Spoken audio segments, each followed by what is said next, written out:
दोस्तों इस वीडियो के अंदर मैं आपको HTML और CSS को यूज करके बाउंसिंग बॉल एनिमेशन बना करके दिखाऊंगा। स्क्रीन के ऊपर आप देख सकते हो बहुत पहले वो डब्बे वाले फोनों पे हमारे पास जो बटन वाले फोन होते थे उसके अंदर ये गेम होता था। अब उसमें 4-5 बॉल तो नहीं होते थे बट एक बाउंसिंग बॉल होता था जिसको आपको डेस्टिनेशन तक पहुंचाना पड़ता था, राइट। यहां पे आप देख सकते हो स्क्रीन के ऊपर आपके पास 5 अलग अलग बाउंसिंग बॉल्स है। जब मैं यहां पे माउस लेके जाऊंगा तो हो सकता है कलर इसका चेंज हो जाए क्योंकि मेरे माउस का कलर भी ग्रीन है। सो आप देख सकते हो अगर मैं इसको रिफ्रेश करूं तो ये एक साथ स्टार्ट नहीं हो रहा, ध्यान से देखेंगे अगर आप तो रैंडमली कोई भी कहीं से उठ जा रहा है और अलग अलग बहुत स्मूथनेस के साथ और डिले होकर के आराम से स्क्रीन के सामने ये जंप कर रहे हैं। काफी अच्छा एक एनिमेशन और एक छोटा सा प्रोजेक्ट भी हो सकता है आप लोगों के लिए। आप चाहो तो इसको वेबसाइट के प्री लोडर में भी यूज कर सकते हो। अगर आपको नहीं पता मैं क्या बात कर रहा हूं तो जब हम कोई वेबसाइट लोड करते हैं और जब तक वो लोड नहीं होता उस टाइम पे हमारे पास एक एनिमेशन आता है, राइट, जो कि मैंने आपको जस्ट लास्ट लेक्चर में बना के दिखाया था। कुछ ऐसा ही नहीं है जो मैंने आपको अभी डेमो दिया। तो वहां पे एक पर्सन का कमेंट था कि इस पे कॉपीराइट का इशू तो नहीं है, तो कोई दिक्कत नहीं है, आप चाहो तो खुद से क्रिएट कर सकते हो। कॉपीराइट का इशू उसमें आता है जहां पे आप किसी ब्रांड का लोगो ले लो या ब्रांड की चीज आ जाए। नेचर की इमेजेस में और नेचर की चीजें में कोई कॉपीराइट का इशू नहीं है। एंड अगर इस वाले की बात भी हम करें तो इसमें भी कोई कॉपीराइट का इशू नहीं है, नॉर्मल से बॉल्स है हमारे पास, ठीक है। तो ये आप खुद से भी क्रिएट कर सकते हो। तो मैं आपको इस ट्यूटोरियल के अंदर एनिमेशन बताऊंगा और आप थोड़ा सा यहां वहां सर्च करके आप ये देख सकते हो कि कैसे हम इस सेपरेट फाइल को अपने लोडर के साथ लिंक कर सकते हैं ताकि ये हमारा प्री लोडर की तरह काम करे, ठीक है। तो मैंने आपको लास्ट ट्यूटोरियल के अंदर सिखाया था ये। मेक श्योर अगर आपने उस वीडियो को नहीं देखा है जहां मैंने आपको प्री लोडर बनाना सिखाया था एनिमेशन के थ्रू वेबसाइट लोडिंग का, तो आपको डिस्क्रिप्शन में लिंक दे दूंगा मैं, आप उसको जाकर के जरूर देखें। बहुत इजी है, आज का ट्यूटोरियल बहुत इंटरेस्टिंग है। तो मैं इन तीनों को कट कर रहा हूं यहां पे और हम इस बाउंसिंग बॉल को डायरेक्ट बनाना शुरू करते हैं। वीडियो को स्टार्ट करने से पहले अगर आप हमारे चैनल पे न्यू हैं तो सब्सक्राइब करें, बेल आइकन को क्लिक करके ऑल नोटिफिकेशन को ऑन करें ताकि आपको लेटेस्ट वीडियोस की नोटिफिकेशन मिलती रहे। इसी के साथ साथ अगर आपको ये वीडियो अच्छी लगती है तो मेक श्योर लाइक और कमेंट जरूर करें। यहां पे मैं आ गया अपने फोल्डर के अंदर और कहीं भी आप रख सकते हैं फाइल को, डजेंट मैटर। जिस फाइल को करंटली मैं रन करके आप लोगों को डेमो दिखा रहा हूं वो है bouncingballs.html और मैंने एक डुप्लीकेट बना रखा है bouncingballs1.html जो कि एम्प्टी है और खाली है, इसके अंदर करंटली कुछ भी नहीं है, ठीक है। राइट क्लिक करके मैं इसको ओपन कर रहा हूं नोटपैड के अंदर इसके कोड को। आप चाहो तो VS कोड में करो, आप चाहे सबलाइम में करो या नोटपैड में करो, फर्क नहीं पड़ता उससे। बड़ा ही सिंपल सा कोड है इसका। सबसे पहले तो हमें बेसिक सा टैग चाहिए, वो तो एज यूजुअल हमें हर डॉक्यूमेंट के अंदर चाहिए होता है। तो HTML हेड टाइटल, इसके बाद क्लोज होगा आपका टाइटल एंड इसके बाद क्लोज हो जाएगा आपका हेड टैग, ठीक है। बड़ा ही सिंपल एंड शॉर्ट। टाइटल में यहां पे फटाफट लिख रहा हूं CSS bouncing ball animation. Alright, so किसी चीज की स्पेलिंग अगर गलत हो जाए तो कोई बात नहीं, तो मैंने यहां पे वो कह दिया और रिफ्रेश करके चेक करते हैं तो यहां पे हमारा वो सही से आ चुका है। ऑलराइट, इसके बाद ज्यादा कुछ नहीं है हमारे पास। डायरेक्टली हम स्टार्ट करते हैं यहां पे बॉडी टैग को और यहां पे हम क्लोज कर देते हैं अपने बॉडी टैग को और इसी के साथ साथ यहां पे मैं HTML को भी क्लोज कर रहा हूं, ठीक है। सो इससे कुछ खास फर्क नहीं पड़ने वाला आपको अभी इंपैक्ट के अंदर। अब मुझे क्या करना है, मुझे बेसिकली लिस्ट क्रिएट करना है। मैं आपको रेकमेंड करूंगा अगर आपको लिस्ट के बारे में कुछ कॉन्सेप्ट्स क्लियर ना हो या कोई डाउट हो तो मेक श्योर डिटेल्ड में पढ़ने के लिए आप चैनल के प्लेलिस्ट सेक्शन में जाए और HTML ट्यूटोरियल के अंदर से आप उसको पढ़े। बहुत डिटेल में मैंने वहां पर समझा रखा है, लिस्ट के टाइप सारी चीजें समझा रखी हैं और CSS के अंदर भी मैंने उसके ऑपरेशन सिखा रखे हैं क्योंकि आज की वीडियो के अंदर भी हम CSS ज्यादा यूज करने वाले हैं। HTML खत्म है, बस मैं 1-2 लाइनें और लिखने वाला हूं। सो यहां पे हमें रिक्वायरमेंट है अनऑर्डर्ड लिस्ट की, तो यहां पे मैं लिख रहा हूं UL अनऑर्डर्ड लिस्ट और अनऑर्डर्ड लिस्ट का एक लिस्ट एलिमेंट में बना रहा हूं, ठीक है। जैसा कि मैंने आपको कहा आप डिटेल में HTML के प्लेलिस्ट में इस वीडियो को चेक कर सकते हो। सो ये करके मैंने सेव किया, यहां पे आकर के रिफ्रेश करता हूं तो बाय डिफॉल्ट जो आपका अनऑर्डर्ड लिस्ट होता है ना, आप देखो अगर मैं जूम करके दिखाऊं तो लेफ्ट साइड पे ये हमारे पास एक ब्लैक सर्कल बन करके आया है। Ctrl+0 से मैंने जूम वापस 100% कर दिया, यहां पे वो है। तो मुझे यहां पे 5 चाहिए टोटल, तो मैं इसको यहां से कॉपी कर लेता हूं एंड 4 बार पेस्ट कर देता हूं, ठीक है। 1 2 3 4 एंड 5। और सेव किया। जब मैं इतना करूंगा और यहां पे आकर के रिफ्रेश करूंगा तो हमारे पास 5 अलग अलग सर्कल्स या बॉल्स बन करके रेडी है। एक स्टेप हमारा पूरा हो गया और इससे ज्यादा HTML हमें नहीं करना। यहां पे अब जितना काम बचा है हमारा वो CSS का है। अगर आपको CSS नहीं आता कोई प्रॉब्लम नहीं है, आप प्लेलिस्ट मेरी फॉलो अप कर सकते हो। प्लेलिस्ट में जाकर के बहुत इजीली आपको मिल जाएगा, बहुत डिटेल मैंने करा रखा है, ठीक है। और भी वीडियोस में लेकर के आता रहूंगा। अभी यहां पे जो मेरी रिक्वायरमेंट है वो CSS की है। आप चाहें तो एक्सटर्नल CSS की फाइल क्रिएट कर सकते हैं, मैंने वो भी पढ़ाया हुआ है, लेकिन मैं यहां पे इंटरनल कर रहा हूं, ठीक है। आप चाहें तो एक्सटर्नल करें, कोई दिक्कत नहीं है। सो CSS आपका अप्लाई होता है हेड क्लोज होने से पहले, फर्क नहीं पड़ता आप उसको यहां स्टार्ट करो या टाइटल के बाद स्टार्ट करो, बस मेन थिंग इज कि हेड क्लोज होने से पहले होना चाहिए। अब वो इस जगह पे भी हो सकता है क्योंकि हेड तो बाद में क्लोज हुआ है ना। सो CSS के लिए आपको लगाना पड़ता है स्टाइल टैग, और यहां पे आपको फिर बाद में क्लोज करना होता है अपने स्टाइल टैग को। और अगर आप स्टाइल टैग क्लोज नहीं करोगे तो सारा कुछ आपका गायब हो जाएगा और आपको व्हाइट दिखाई देगा ये पूरा, ठीक है। तो मेक श्योर आप स्टाइल टैग को जरूर क्लोज करें। अब यहां पे सबसे पहला काम जो मुझे करना है, आप देख सकते हो बाय डिफॉल्ट क्या होता है, ये लेफ्ट में मार्जिन लेकर के आता है कुछ और ऊपर से भी। तो ये कुछ मार्जिन होते हैं और कुछ पैडिंग होते हैं। मैं चाहता हूं मेरे पूरे डॉक्यूमेंट का, होल डॉक्यूमेंट के लिए हम यूज करते हैं स्टार।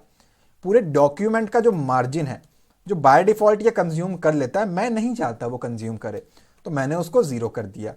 और पैडिंग भी जो बाय डिफॉल्ट वो 1 पिक्सल का रखता है, मैंने कहा वो भी ना रखे, 0 कर दे, ठीक है। अगर आप इतना करके सेव करोगे तो हो सकता है ये यहां पे कोने में चिपक जाए या फिर आपको दिखाई ना दे, तो मेरे केस में ये गायब हो गया। खैर कोई दिक्कत नहीं है, वो बहुत इजीली हम उसको शो करा सकते हैं, ठीक है। अब यहां पे हमें सारा काम एक डिव के अंदर करना पड़ेगा। ये जो हमारा एक यहां पे बॉल्स बन करके आ रहे थे ना, हम चाहते हैं वो पूरा का पूरा एक डिव के अंदर आए। सो उसके लिए यहां पे मैं आ गया और मेरे इस कंटेंट को, मेरे इस लिस्ट को मैंने डिव में रख दिया। आप चाहें तो डिव का कोई आईडी या क्लास रख सकते हो CSS के लिए, बट मैं नहीं रख रहा क्योंकि एक से ज्यादा डिव की हमें कोई जरूरत ही नहीं है, तो हमें कोई रिक्वायरमेंट भी नहीं है इसका नाम रखने की, बट आप रख सकते हो। अब जो ये बॉक्सेस है मेरा एक डिव के अंदर आ चुका है, ठीक है। तो जो बॉक्सेस हैं वो डिव के अंदर आ गए हैं और मुझे इस डिव की स्टाइलिंग करनी है।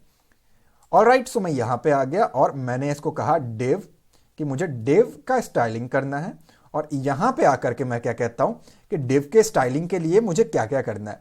बेसिकली वो पहले यहां पे इधर आ रहे थे, मुझे वो सेंटर में चाहिए इस जगह पे। करंटली वो आपको नहीं दिख रहा क्योंकि मार्जिन और पैडिंग मैंने 0 कर रखा है। सो सेंटर में लाने के लिए मैं उसको क्या कर रहा हूं, मैंने सिंपली यहां पे कहा हाइट, कि मुझे हॉरिजॉन्टली और वर्टिकली हर जगह से उसको सेंटर में रखना है। लेट अस से अगर मैं इसको 100 VH कर दूं और अगर मैं इसको सेव करूं और यहां पे आकर के आपको रिफ्रेश करके दिखाऊं तो आपको कुछ भी खास देखने को नहीं मिलेगा। लेकिन जो हमने लास्ट लेक्चर में पढ़ा था प्री लोडर वाले में, उसके अकॉर्डिंग अगर आपको मैंने याद हो तो मैंने आपको डिस्प्ले फ्लेक्स बताया था। खैर इतना डिटेल में हमने उसको नहीं समझा जो कि हम CSS के अंदर समझेंगे, बट उसी कॉन्सेप्ट को हम लोग यहां भी अप्लाई करने वाले हैं।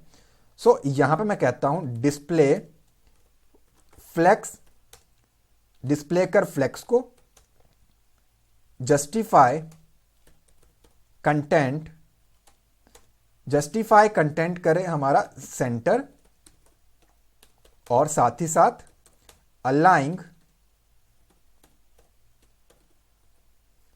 Items centre. तो ये 3 चीजें आपको याद से लगा लेनी है। मैं जूम कम कर रहा हूं, जैसे ही आप ये 3 चीजें लगाओगे, यहां पे आकर के रिफ्रेश करोगे, आप नोटिस करोगे कि आपका वो काम सेंटर में हो जाएगा। खैर मेरे केस में नहीं हुआ तो हमें इसके एरर को भी फाइंड आउट करना पड़ेगा कि कहां पे कुछ प्रॉब्लम आ गया जिसके कारण वो शो नहीं कर रहा। सो यहां पे आपको देना है मार्जिन और पैडिंग।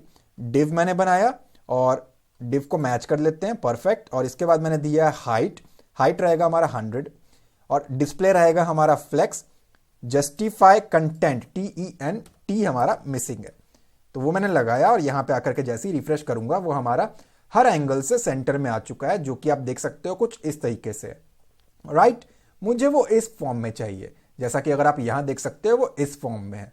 तो उस फॉर्म में लाने के लिए भी हमारे पास बहुत सारी चीजें हैं। तो उसके लिए आपको क्या करना पड़ेगा, बेसिकली ये पूरा का पूरा एक डिव के अंदर है और उस डिव के अंदर हमारी ये अनऑर्डर्ड लिस्ट है। आई डोंट थिंक आपको इसमें कोई डाउट होना चाहिए।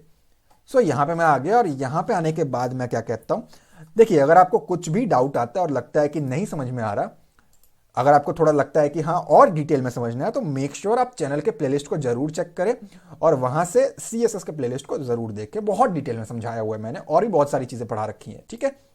सो यहां पे मैं इसको कहता हूं जो मेरा div है, div के अंदर जो मेरा अनऑर्डर्ड लिस्ट है, अनऑर्डर्ड लिस्ट का जो आइटम है, सॉरी जो हमारा अनऑर्डर्ड लिस्ट है उसको हमें स्टाइलिंग करना है।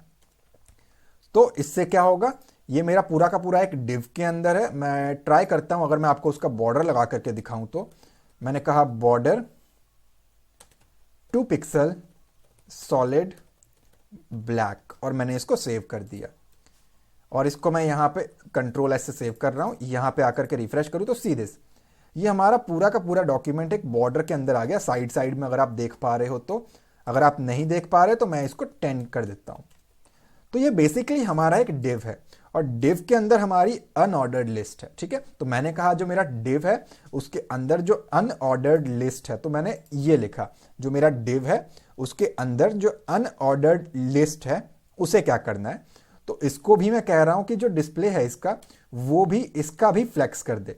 इससे क्या होगा, ये एक्स एक्सिस के ऊपर शिफ्ट हो जाएगा। अगर मैं इसको सेव करके दिखाऊं, सी दिस, अब आपको करंटली 1 दिख रहा होगा बट ये 1 नहीं है। ये एक्चुअली क्या हुआ, पांचों जो डॉट थे वो एक के पीछे एक छुप चुके हैं, ठीक है। तो ये एक के पीछे एक छुप चुका है जो कि हमें नहीं चाहिए, हमें अलग अलग दिखाना है इन सभी को। तो उसके लिए हम क्या करेंगे, उसके लिए हमें सेपरेटली बताना पड़ेगा जो लिस्ट के आइटम है हमें उसकी स्टाइलिंग करनी पड़ेगी। तो यहां पे मैंने लिखा div का जो अनऑर्डर्ड लिस्ट है और उसके जो लिस्ट के आइटम्स हैं। तो इसका क्या मीनिंग बना, ये जो div है उसके अंदर अनऑर्डर्ड लिस्ट और उसके अंदर पर्टिकुलरली जो हमारे लिस्ट आइटम्स हैं उसकी स्टाइलिंग, ठीक है। तो मैं यहां से बेसिकली अब मैं इस बॉर्डर को हटा रहा हूं। आप समझ चुके होंगे मैं स्टार्टिंग में क्या कहना चाहता था, खामखा वो हमारा इतना एरिया कंज्यूम कर रहा है, ठीक है। तो मैंने उसको हटा दिया। ये करने के बाद क्या किया मैंने, अब जो इसका स्टाइलिंग करना है मैंने इसके अंदर कुछ चीजें इसको प्रोवाइड की। मैंने कहा जो हमारा लिस्ट का आइटम है, जो हमारे सर्कल्स है, उसकी विड्थ कितनी रहनी चाहिए। तो विड्थ मैं कह देता हूं 50 पिक्सल्स। अब ये 50 पिक्सल्स हर एक कंप्यूटर लैपटॉप में अलग हो सकते हैं। हो सकता है आपका 10 में काम बन जाए, हो सकता है आपको 100 लिखना पड़े। तो मेक श्योर आप इस वैल्यू को चेंज करके देखें, ठीक है। और इसके बाद रहेगा हमारा हाइट। तो यहां पे मैंने लिखा हाइट और इसको भी आप सेम रखें जो आपने पहले वाले को रखा हुआ है। यहां पे आकर के अगर मैं रिफ्रेश करके दिखाऊं तो आप देखोगे कि वो अलग अलग शिफ्ट हो चुका है, ठीक है। उसने एरिया हमारा कुछ कंज्यूम कर लिया। ऑलराइट, सो वो अलग अलग अब डिवाइड हो चुके हैं। सो यहां पे फ्लेक्स के कारण और विड्थ और हाइट के कारण। इसके साथ साथ हमें क्या करना है, इसके स्टाइल को भी सही करना पड़ेगा। यहां पे मैंने यहां पे लिखा लिस्ट स्टाइल कोलन नन, कि इसकी कोई भी स्टाइलिंग मुझे नहीं चाहिए। तो बाय डिफॉल्ट एक्चुअली ना ये सर्कुलर होता है, तो मैंने उसको भी हटा दिया और पूरा ही गायब हो गया। तो वो हट चुका है। अब मैं नेक्स्ट लाइन पे आकर के इसको कहता हूं जो मार्जिन है, और इससे पहले क्योंकि ये गायब हो गया तो मैं इसको हटा रहा हूं और यहां पे आकर के सेव कर देता हूं। तो ये सर्कुलर है, तो मैं इसका एक बैकग्राउंड कलर रखना चाहता हूं। तो मैंने सबसे ऊपर आकर के कहा बैकग्राउंड कलर और इसको मैं ब्लैक रख रहा हूं और ब्लैक रख के मैंने इसको सेव किया। यहां पे आकर के रिफ्रेश करता हूं तो आप देखोगे कि एक रेक्टेंगुलर टाइप का बॉक्स आपको देखने को मिलेगा। But there is a problem. Problem यह है कि एक सर्कल हमारा, एक बॉल हमारा बाहर है, ये देख सकते हो आप। अगर आपको उसको हटाना है तो यहां पे आप वो लाइन लगा दोगे जो हमने थोड़ी देर पहले लगाया था कि स्टाइल जो है इसकी नन कर दे, ठीक है। तो वो प्रॉब्लम आपकी सॉर्ट आउट हो जाएगी। अब मैं रिफ्रेश करूं तो आप देख सकते हो वो जो एक बॉल बाहर था वो गायब हो गया। अब एक्चुअली ये एक रेक्टेंगल या स्क्वायर टाइप का बन चुका है, मुझे इसको सेपरेट करना पड़ेगा, ठीक है। अब सेपरेट करने के लिए क्या करना पड़ेगा, मुझे इसको मार्जिन स्पेसिफाई करना पड़ेगा, जो कि मैंने CSS के अंदर आप लोगों को सिखा भी रखा है। मैंने कहा टॉप और बॉटम से, क्या मतलब है इसका, ऊपर और नीचे की तरफ से मार्जिन मुझे नहीं चाहिए 0। लेफ्ट और राइट से मेरे कंप्यूटर के हिसाब से 10 पिक्सल ठीक है। तो आप 10 के अलावा कुछ और कर लेना अगर आपके केस में काम नहीं करता है तो। जैसे ही मैं इसको रिफ्रेश कर रहा हूं तो ये अलग अलग हो गए 10 पिक्सल। ऊपर और नीचे से कोई मार्जिन नहीं आया, लेफ्ट और राइट से 10-10 पिक्सल्स का गैप आ गया। ध्यान दे, ये आपको स्क्वायर ही बनाना है। स्क्वायर कैसे बनेगा, जो मैंने यहां पे 50-50 लिख रखा है, आप 100-100 कर दो, कोई प्रॉब्लम नहीं है। बट उतना फिर ये थोड़ा सा खुला खुला बनेगा, स्पेस बहुत कंज्यूम कर लेगा। तो ये स्क्वायर ही होना चाहिए। अब मुझे इसको सर्कल बनाना है। सर्कल बनाने के लिए मैंने सिखा रखा है आपको, आप बॉर्डर रेडियस अप्लाई करोगे यहां पे। तो बॉर्डर रेडियस सीएसएस की एक प्रॉपर्टी है, आप डायरेक्टली 50% यहां पे अप्लाई कर दे, ये अपने आप कर्व हो करके सर्कल बन जाएगा, सी दिस। तो ये हमारे पास एक सर्कल फॉर्म में आ चुका है। आई डोंट थिंक कि आपको इतने में कोई डाउट होगा। अब मेरी रिक्वायरमेंट ये है कि नीचे एक लाइन बन करके आए। अगर आप पहले लाइन बना लोगे तो आपको चिपका हुआ दिखेगा उसके साथ, बट जैसे ही आप बॉर्डर रेडियस लगाओगे वो सही हो जाएगा, कोई प्रॉब्लम नहीं है। सो वो कहां पे लगेगा, ये आपका लगने वाला है, ये जो आपने यहां पे div का अनऑर्डर्ड लिस्ट बना रखा है, जो इसका आपने CSS अप्लाई किया है, यहां पे आप आ जाओगे और यहां पे आप कहोगे बॉर्डर बॉटम, क्योंकि बॉर्डर हमें हर जगह से नहीं चाहिए, हमें नीचे की तरफ बॉर्डर चाहिए, बॉटम जो हमारा अनऑर्डर्ड लिस्ट है वो। लेटेस्ट से अगर मैं इसको कर दूं 10 पिक्सल, कहता कौन सा कलर देना है, मैंने कहा सॉलिड ब्लैक, BLACK, मैंने कहा 10 पिक्सल सॉलिड ब्लैक। अगेन ये 10 पिक्सल आपके कंप्यूटर में वेरी कर सकता है, तो ये नीचे 10 पिक्सल्स का बॉर्डर आ चुका है, ठीक है। आई डोंट थिंक यहां तक कोई डाउट होगा, बहुत इजी जा रहा है अब तक। अब हमारा काम हो चुका है, अब हमें एक एनिमेशन परफॉर्म करना है। हम चाहते हैं ये मूवमेंट हो और कुछ ऐसा है, मैं रिफ्रेश करूं तो कुछ ऐसे तरीके से हमारे पास एक एनिमेशन है और काफी अच्छा एक प्रोजेक्ट है ये, ठीक है। तो यहां पे मैं क्या कहता हूं, मुझे एनिमेशंस का यूज करना है, तो मैंने यहां पे लिखा एनिमेशंस कि एनिमेशन, मुझे एनिमेशन का यूज करना है। और यहां पे बाउंसी मैं लिख रहा हूं, बाउंसी की जगह आप कुछ भी लिख सकते हो। मैंने कहा 1 सेकेंड का टाइम देना है और लीनियर रहेगा। और लीनियर क्या होता है, बेसिकली लीनियर हमारा इस फॉर्म में होता है, इस तरीके से कुछ ऐसा हमारा होता है, लीनियर इस फॉर्म को हम कहते हैं, ठीक है। तो मैं चाहता हूं कुछ ऐसा एनिमेशन ये परफॉर्म करे और ये चलता ही रहे। अभी भी मैं इस टैब पे जाऊंगा तो इनफाइनाइट टाइम चल रहा है, अनगिनत जिसे हम कहते हैं हिंदी में, जिसे हम गिन नहीं सकते कि कब तक वो चल रहा है। तो यहां पे आपको लिखना पड़ेगा इनफाइनाइट, ठीक है। तो मैं कहता हूं लीनियर फॉर्म में चले और इनफाइनाइट चलते रहे, लेकिन ये अभी काम नहीं करेगा। मैं रिफ्रेश कर रहा हूं तो ये काम नहीं कर रहा। जब भी आप CSS में एनिमेशंस का यूज करना चाहते हो तो आपको लिखना पड़ता है @की फ्रेम्स, @की फ्रेम्स आपको लिखना पड़ता है। और ये जो हमने यहां पे बनाया है अपना एक नेम, आपको एज इट इज यहां पे भी वही लिखना पड़ेगा, बाउंसी। अगर आपने कुछ और नाम लिखा है तो आप उसी को एज इट इज यहां पे लिखोगे, ठीक है। अब यहां पे बेसिकली ना मुझे इसको बताना पड़ेगा मूवमेंट कैसे होगा। अगर आप ध्यान से देखो, मैं रिफ्रेश करूं तो बाय डिफॉल्ट ये जमीन से चिपका हुआ है हमारे इस लाइन के अंदर, और उसके बाद ये कहां जा रहा है, बेसिकली ये ऊपर किसी एक पर्टिकुलर मार्जिन पे एक लाइन पे टच हो रहा है। तो पहला हमारा बना ये, दूसरा हमारा बनता है एक ये, और तीसरा क्या होता है, वो दोबारा नीचे टच हो रहा है। तो 3 एंगल हमारे बनते हैं। एक हमारा ये है जो कि बाय डिफॉल्ट 0 है, एक हमारा कोई एंगल है जो ऊपर जाता है, और एक हमारा वो है कि अगेन वो नीचे आकर के टच हो रहा है, राइट। तो हमारे 3 एंगल्स यहां पे बनने वाले हैं। सो 3 एंगल्स कैसे परफॉर्म होंगे, मैंने कहा 0 और यहां पे मैंने लिखा %, ठीक है। 0%, ये मैंने इसको कहा 0%।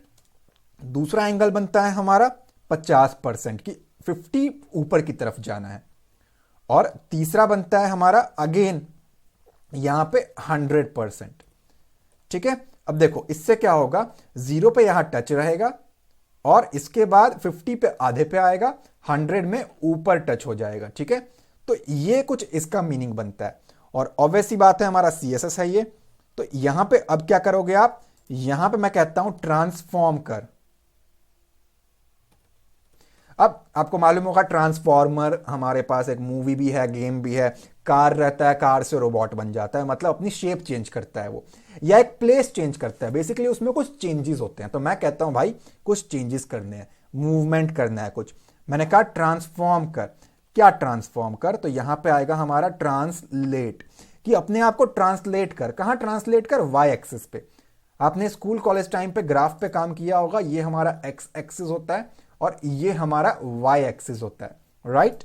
तो ये मैंने उसको कहा कि वाई एक्सिस पे ट्रांसलेट कर अपने आप को। जब 0% होगा तो कुछ मत कर, वहीं पे स्टिक रहे, चिपके हुए रहे वहीं पे। तो 0 में आपका कोई चेंज नहीं है।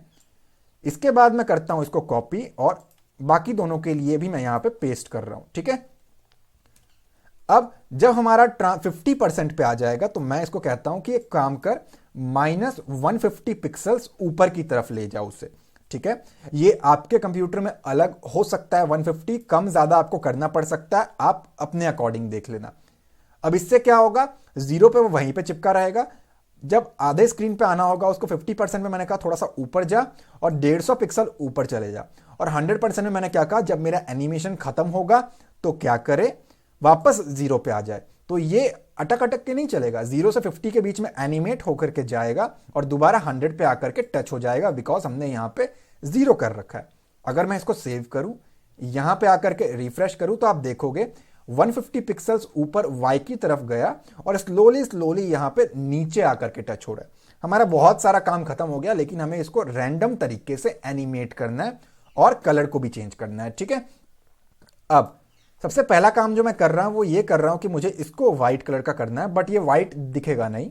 क्यों नहीं दिखेगा, क्योंकि पीछे भी व्हाइट है, तो वो हमें चेंज करना है। और एट द सेम टाइम हमें ये कुछ कलर्स भी करने हैं, और इसी के साथ साथ हमें इसको रैंडमली यहां पे बाउंसिंग करानी है।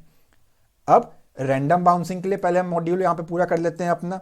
तो यहां पे मैं आ गया और कहता हूं मैं रैंडम बाउंसिंग करनी है किसकी, जो हमारी अनऑर्डर्ड लिस्ट आइटम्स है उसका जो nth पोजीशन है। बेसिकली मैं एक एक मॉड्यूल की बात कर रहा हूं यहां पे, सॉरी मैं बार बार मॉड्यूल बोल रहा हूं, मुझे सर्कल बोलना चाहिए। तो मैं एक एक सर्कल की बात कर रहा हूं यहां पे कि सर्कल कौन सा वाला। मैंने कहा जो मेरा टोटल nth एलिमेंट है, जो मेरे सारे एलिमेंट है लिस्ट आइटम के, उसका एक चाइल्ड, उसमें से एक एलिमेंट कौन सा वाला, पहला वाला। मैंने कहा पहले वाला जो एलिमेंट है हमारा, उसको क्या करना है, मैंने कहा उसको एनिमेट करना है। ठीक है, तो मैंने क्या कहा, उसका एक एनिमेशन परफॉर्म करना है। अब ये एनिमेट डायरेक्ट हो रहा है, तो मैंने कहा डिले लेके आ, थोड़ा सा रुक करके ला। ठीक है, थोड़ा स्लो कर उसको, कितना, 0.2s। ध्यान दे, ये 5 मत लिखने आप इसको, ये s है। s का क्या मतलब है, यहां पे 0.2 सेकेंड, यानी कि 1 सेकेंड जो होता है ना, उसमें मैंने 0.2 बोला है, मिली सेकेंड, या मिली बात करो या माइक्रो बात कर लो आप। तो जब मैं इसको रिफ्रेश करूंगा तो कुछ खास फर्क यहां पे नहीं पड़ा। अब फर्क नहीं पड़ा, इट मींस यहां पे कुछ ना कुछ एरर है। तो यहां पे मैंने लिखा है unordered list, list item, nth child, तो डी लगाना मैं भूल गया। सेव किया, यहां पे आके रिफ्रेश करता हूं, तो आप देखोगे जो पहला वाला है वो बाकी से स्लो हो गया। तो यही हमें सबके लिए करना है। तो इसको आप एज इट इज करोगे, यहां से copy paste paste paste and paste. List item पहला हमने लिख दिया है, यहां पे मैं इसको कहता हूं दूसरा, इसके बाद कहता हूं तीसरा, देन चौथा, एंड हमने एक और क्रिएट कर रखा है, 5th वन। अब हमें हर एक का टाइम थोड़ा अलग अलग रखना है। तो पहले का मैंने रखा है 0.2, दूसरे का मैं रख रहा हूं 6। आप अपने अकॉर्डिंग एडजस्ट करें, कोई प्रॉब्लम नहीं है। इसको मैं कर देता हूं 4। आई थिंक मैंने ज्यादा कर दिया। ओके, तो ये 0.2 रहेगा, ये 6 रहेगा, ये 4 रहेगा और ये 8 रहेगा। ऑलराइट, सो जहां तक मुझे दिख रहा है, मैंने यहां पे 1 2 3 4 5 बना तो लिए हैं, बट मुझे यहां पे कुछ प्रॉब्लमैटिक दिख रहा है। पहला हमारा 0.2 सेकेंड, दूसरा हमारा रहने वाला है यहां पे 0.6 सेकेंड, तीसरा रहेगा हमारा 0.4 सेकेंड, एंड उसके बाद रहेगा हमारा 0.85 सेकेंड। ऑलराइट, मैं इसको सेव कर रहा हूं और यहां पे आकर के मैं रिफ्रेश कर रहा हूं। ठीक है, और जो पांचवा है उसको मैंने 0.2 कर दिया, आप इसको चेंज कर लेना, कोई फर्क नहीं पड़ता। तो आप देखोगे कि पहला और आखिरी वाला मैच कर रहा है क्योंकि इनके टाइम सेम है। तो लेट्स मेक इट 0.10 और 2 का फासला कर देते हैं हम लोग और रिफ्रेश करके देखते हैं। तो अब सारे अलग अलग चल रहे हैं, बट इतना कुछ फासला या खास फर्क हमें देखने को नहीं मिला, डिफरेंसेस जिसे हम कहते हैं। अब बेटर है। ठीक है, तो ये हमारा कुछ रैंडम तरीके से काम कर रहा है। अब हमें क्या करना है, रैंडम हमारा बन चुका है। अगर आप यहां पे देखो तो ग्लोइंग सा इफेक्ट लेकर के आना है। तो इसके लिए आप गूगल पे जाएं और सर्च करें HTML कलर कोड्स। आप किसी भी वेबसाइट पे जा सकते हो, मैं जा रहा हूं htmlcolorcodes.com के ऊपर, और इसके ऊपर मैं क्लिक कर रहा हूं। ध्यान दें, मैं अपने केस में बैकग्राउंड ब्लैक करने वाला हूं, तो मैं ब्लैक के अकॉर्डिंग थोड़ा सा ग्लोइंग कलर्स लूंगा। अगर आप व्हाइट के ऊपर करना चाहते हो तो आप डार्क कलर्स रखोगे। ठीक है, सबसे पहले हम पर्पल एक कलर सेलेक्ट कर लेते हैं। तो यहां पे हमारे पास है पर्पल, और यहां पे आकर के थोड़ा सा लाइट इफेक्ट ये मैं कॉपी कर लेता हूं, यहां से कलर कोड है उसका।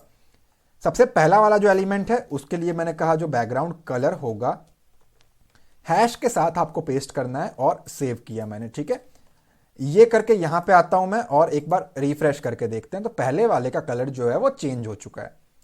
सिमिलरली मुझे बाकियों के कलर चेंज करने हैं, तो मैं इसको यहां से कॉपी कर रहा हूं और सबसे पहले तो मैं बाकी सब में इसको पेस्ट कर देता हूं, उसके बाद हम लोग कलर्स को रिप्लेस करेंगे। ठीक है,